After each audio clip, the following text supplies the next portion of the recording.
The last step is to adjust and optimize. And here are your areas of focus that you're going to be adjusting and optimizing: your cost per click, your cost per lead, your cost per sell, and your conversion rate. Now, these aren't all done in a vacuum, of course, here, but these are considerations that we can focus in on a per campaign and per ad basis to really help us move towards success. Now, it's important that we define success, by the way. Most people don't even know what a good ad versus a bad ad looks like. So before you ever start running advertisement, you have to know what result you're going to be happy with. You know, it's very unlikely you're going to hit profit right away. So how much is it okay to get close to break even to make your adjustments? So there's good. What would you be super happy with just to roll out and go crazy with? There's okay. What has potential but isn't quite there yet but is worth massaging? And what's horrible and bad and needs to get done and paused and minimized right away to stop our losses so we can spend that money with other audience and other ads and other interests and so on, right? I'll give you 2 examples here in closing as we wrap up this module. Is you can see here in this particular case, you would analyze the various factors here. So in this particular case with Pinterest advertising, some of the things we're looking at here, the most important thing to me is the average cost per click is 17 cents.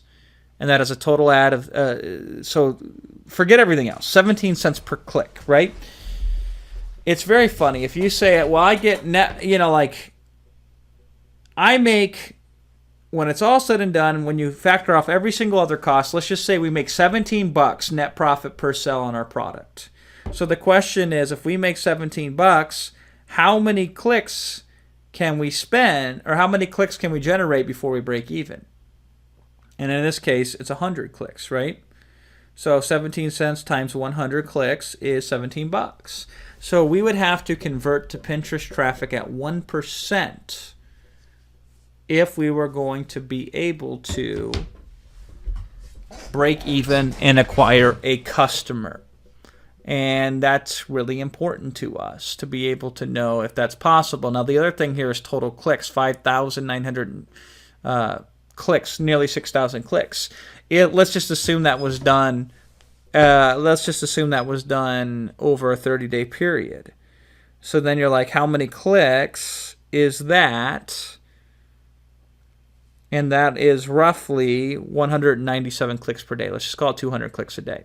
So we could, if we were converting at 1% at break even, we would be making 2 sales a day. If we were converting at 2%, and so that means that we're making money on every single sale that comes in, which is awesome, right? But we're only making 4 sales a day.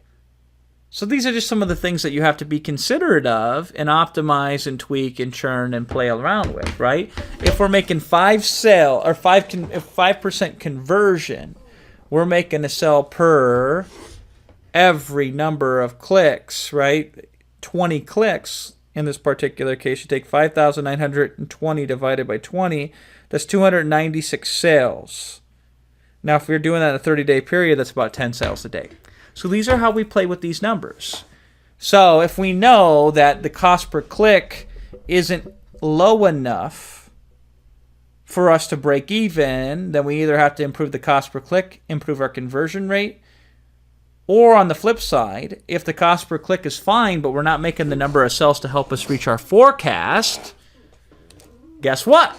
Maybe we should bid more, even though we don't have to. Even though we're already making good money, why would we want to bid more? Well, we want to bid more to get more clicks to help us reach our financial goal. So these are how you play with your advertising numbers. Here's another one. So if you're using Google Analytics, you can see if you're tracking this through cost per conversion. And so is $25 cost per conversion good or not good? Depends. If you're making net profit $27 per sale, then that's fantastic, because 56 conversions means you just made $110. But again, it's the same kind of a deal here where you manipulate. Now, for certain ad networks like Google AdWords here, you will start paying less per click if your cost, or if your click-through rate, your CTR goes up, because that's a contribution to what they refer to as quality score which they like. They say, hey, your ads are really relevant, so therefore we're going to give you a discount on them. Facebook has something similar. Lots of advertising networks have that going on as well. So in general, cost per click is a factor, but also click-through rate is also a factor to help you get cheaper advertisements as well. And then cost per conversion or cost per sell is also important, because at the end of the day, you now know, are you break even? Are you close to break even? Are you far from break even? Are you making profit? And those are going to help you with your adjustments on how many clicks you need and what your average cost per click is to help you achieve your financial goals for your information products.